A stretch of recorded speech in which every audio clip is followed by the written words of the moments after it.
But what do you think about Adam Sandler, Lee? Adam Sandler? Funny. Yeah. That's... Have you ever seen Happy Madison or... Nope, but he's a funny person. He's Happy Gilmore or Billy Madison? You seen either of the two? Nope. But I know Adam Sandler was funny, so it's okay. So Jeremy, so finish up yours. Oh God, and then the wire. No, all right, there. I mean, earthquake. I appreciate. Like, I think Adam Sandler is incredibly talented. I don't think all of his comedy appeals to my taste necessarily, but just because I mean he's silly, very silly, and I think he's excellent at it. I mean he definitely does a great job at what he's trying to accomplish. I mean, same with just Austin Powers, stuff like that. Yeah. It just doesn't necessarily appeal to me. I did grow up with a lot of his stuff though, and I enjoyed it all. And I kept when it's on TV, I always sit down and watch them. But they would be on my top. Do you think he denigrated as he got older? Like, I think with like Jack and Jill. Oh, why? Yeah. Like what garbage are that you he's doing, come out. But I Punch Drunk Love, some of that stuff was excellent. It was really cool. I think that year after, which would be Click, and again, I know a lot of people might hate Click. I love Click. I liked Click. One of my favorite films. And I saw it. I know it resonates with you for the resonates reasons of with father me. and son. Yes. Me too. I mean, I'm not gonna lie. I mean, my wife was here. She'd say, "I cry. I cry at films, especially if they touch your soul." And I was just literally, I lost it. I mean, I never cried. I sobbed, I guess would be the word, at Click. And I thought it was one of the greatest endings for a comedy. I mean, granted, it didn't darkly end the way it should have. I mean, everything's a happy ending in the end. But I mean, that was just a great ending. And it was touching. And it's funny because after that, then like you said, like Jack and Jill and, I don't know, all the stupid movies. I didn't even think I've seen. I mean, Grown Ups. Just go with it. Just go with it. Oh, that was Don't mess with horrible. Zohan. That was another one. It was okay. Don't mess with the Zohan. That was silly slapsticky. I liked which one I liked? I liked Grown Ups, but then that wasn't him. That was everybody. That was ensemble. But yeah, I think that's It was unfortunate for me though. Click. You know, it's me and my sister go. You know, ready for a good heartfelt movie. It was right after my dad passed away, and then you go in there and it's. It's just nailing you in the head with that ending scene in the rain.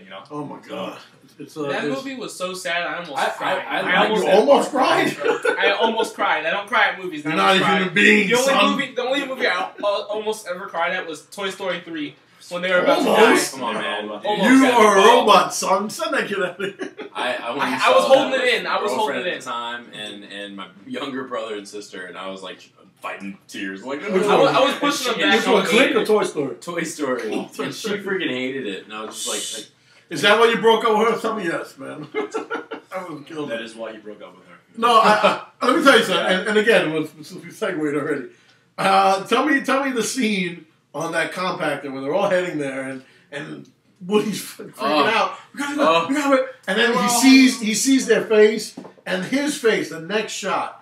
Oh my God! I'm gonna cry right now. When you it's sad. acceptance, acceptance of death, acceptance of end, and he makes that like, and then he was like, and then he holds their hands too. That was like, what is going on? When you see Woody, do you see the cowboy toy, or do you see Tom Hanks? Oh, it's Tom Hanks. I mean, no, it's Tom Hanks. All right, but again, I mean, it's. I see Tom Hanks. I mean, because I love that man. I know we talked about this the other night, and I think you fought me on it when we talked about Up, and I was like, Up is one of the worst Disney films. It was just the acceptance of death, and you said, no, was it you who fought me? And said it was the.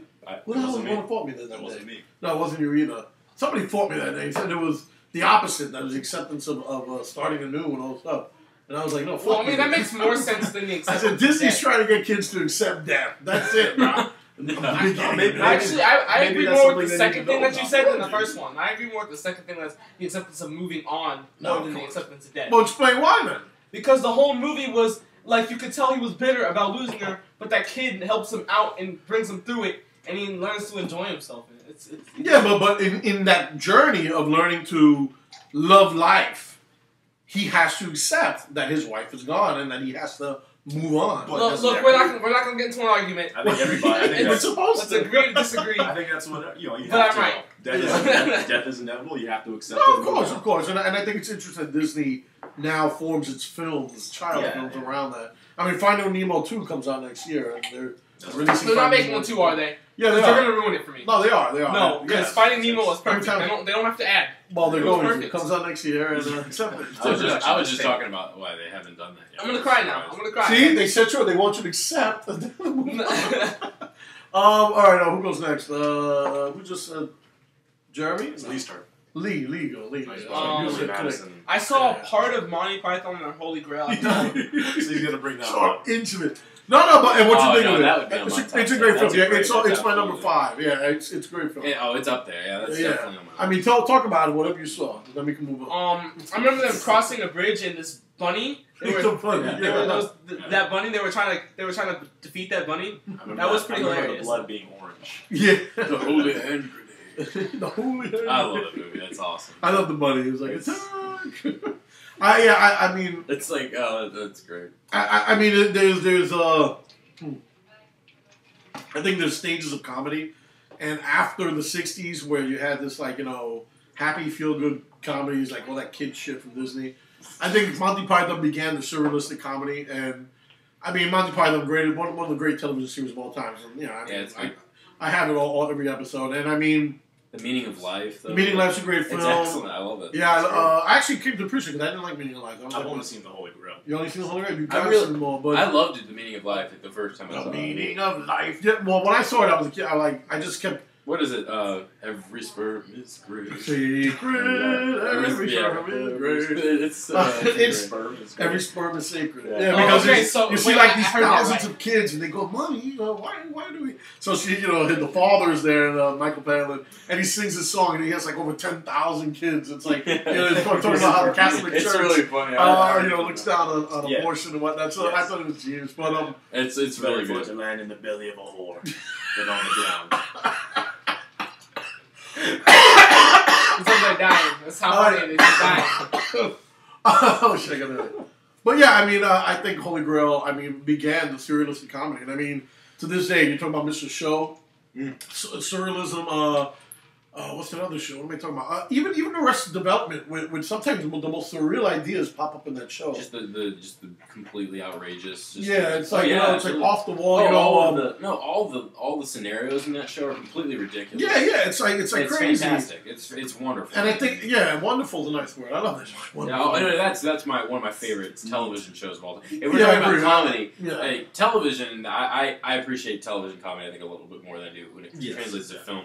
Like Arrested Development, I think I've seen the entire series probably. So you're excited 3 or 4 times. The movie's gonna be. Yeah, absolutely. And the new series, the new season, I can't wait. That's one of my favorite shows. Is that official yet? I've been hearing that for 5 years. Yeah, no, they already started filming of the old series. So what's it called? The rest of them season 4? Yeah, season 4. Yeah, and it's just gonna be 10 episodes on Netflix.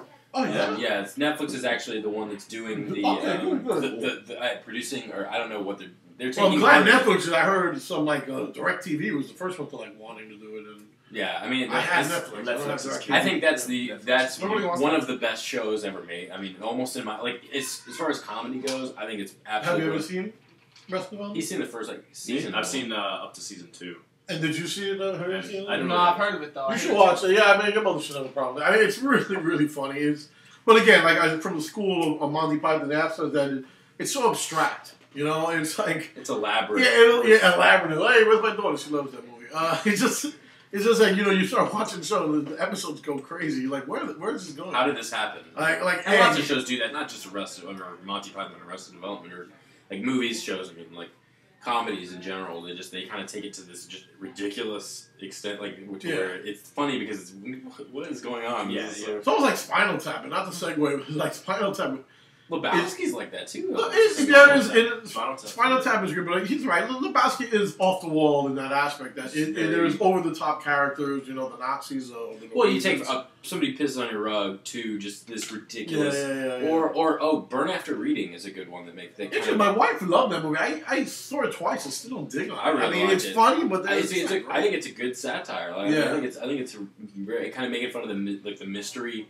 Just kind of that I still need to see that. It's very. I really enjoy it. I mean, I'm just a Coen Brothers. I love everything they've done. I mean, there may be Intolerable Cruelty. I don't know if I can stomach that one. That was theirs? Yes. For real? Yes. I still haven't seen that movie. That's the only one that I. You are believers. What? And then I wasn't too crazy about the Hudsucker Proxy. That was okay. It's good. I really still have not finished that movie. I knew what it was about. I knew it was about just kind of the romance kind of takes away from it a little bit. I think, but it was good. I like with the whole scene with where he you figure out that what he makes is the hula hoop. All right, hold on. Yeah. Which I always. We got a question here. Do you think that the original sitcoms are a dying art, and what do you think it will do to prime time? That's the first part of the question. The second part is, what do you think is the greatest television series of all time, sitcom or prime time? Which actually will devolve from what we're doing right now. But I got a couple for that, actually. All right, well, you got an answer, you said? Or for which one, the first part or the second part? I can answer both. All right, so do you think the original sitcoms are a dying art, and what do you think will do to prime time? I think they won't ever die out. I think they're just going to keep getting worse and worse. I mean, okay. Well, what would you say? What is the first sitcom? I mean, like just the first. Well, it's probably what Cheers. Cheers was. I mean, wasn't the first. Okay, you're asking me about original. Okay, hold on. I mean, I can't really talk to this person because they texted. Different strokes. But I'm saying no. I'm assuming no. She's going back to remember the first original sitcoms were Lucy. I Love Lucy. Okay, and the Honeymooners. What about that creates the 50s from the 40s to the 50s. Yeah. Then you have the Dick Van Dyke Show. Yes. And what's the other thing for that show? Even Stevens. Shut up. Even Stevens was great. Beautiful show. Dick Van Dyke, and there's what's the other show in the 60s? Not the Andy Griffith Show. No. Was it the Andy Griffith Show? But then you go to the 70s. With the 70s, you have the originators of smart sitcom, which is All in the Family. Okay. And then you have Mary Tyler Moore Show, which is the breakout of the slapstick. And then you have Taxi and Barney Miller. So those are the four of the 70s. And the 80s is Cheers. Okay, yeah. Cheers is... That was like 70s. No. Wow. Did you think that? Well, I haven't watched a whole lot of Cheers. I mean, I watched it when my parents loved the show. Roseanne's not considered because it's trash comedy. It's actually white trash comedy. No. According to, again, I don't know about the 90s. It's trash. Even Stevens. No. Even Stevens. That's the 90s.